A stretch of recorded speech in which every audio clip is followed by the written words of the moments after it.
Hello everyone, welcome back to my channel. Now I have once again been on the BFI website. If you don't know what that stands for, that's the British Film Institute, and on there you can find all sorts of obscure films that you may not have heard of before.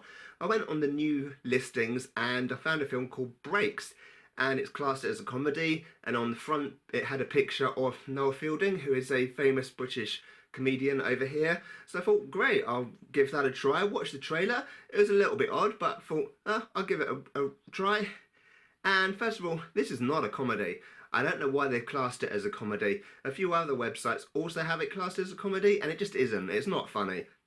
That's not to say it's a bad film. I actually quite enjoyed it. I just think it's been misclassified. But though, to be honest, I'm not really sure what I would classify it as. It's kind of like a drama, but it isn't really a drama. I think really they just chose comedy to classify it, and because they couldn't think of what else to classify it as, because it's really quite different to anything else that's around. You're following all these couples, there's lots of stories. They're not connected at all. A lot of times you see all these different stories and they're somehow loosely connected and then it all comes together at the end. This doesn't at all. They're completely separate individual stories, but it goes from this one to this one to this one to this one to this one. It's not like it does this story, then it does this story, then it does this story, then it does this story. It jumps backwards and forwards between the different stories, and it's showing all these couples breaking up, all these relationships coming to an end. When the film very first starts out, you're looking at someone on a Skype conversation. I was thinking, whoa, have I got a bad copy? What's going on? Something's not right here, because it's like really small resolution and it's a grainy picture. But then don't worry, that's just to show that it's a Skype conversation. But the quality does get better. And the film is actually, it's hard to describe. I mean, it is good and it is watchable and it is engaging, but at the same time it's a little bit uncomfortable to watch, because you are seeing all these couples breaking up, and you see a breakup and then another breakup, and sometimes it's like a mutual breakup, and sometimes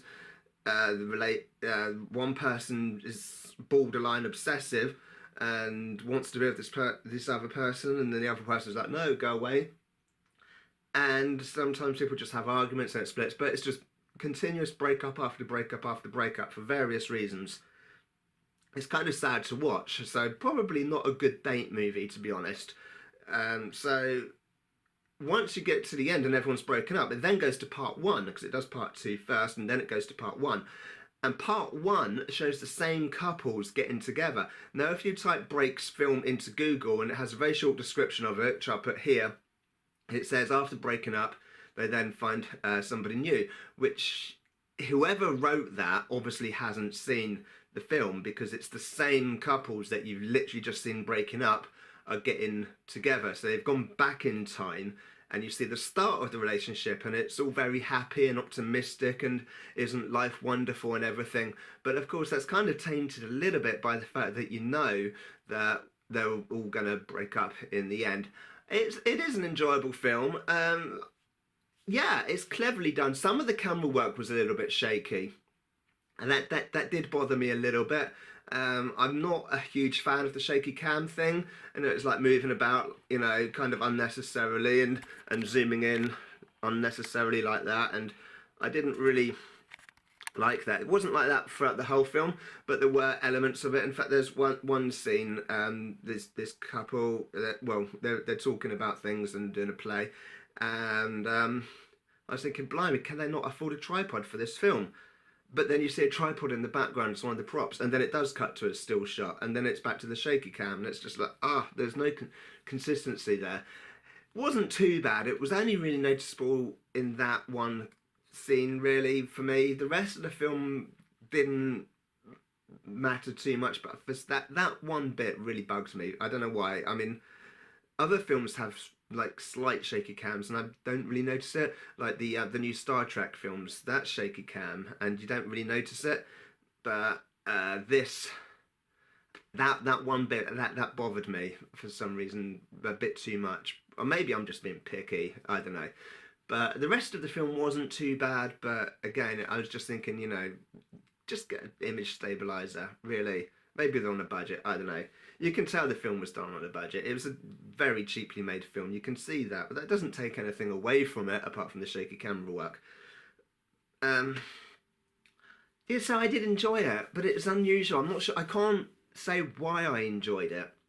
Sometimes I'll watch a film and I enjoyed it for a particular reason, for a particular thing.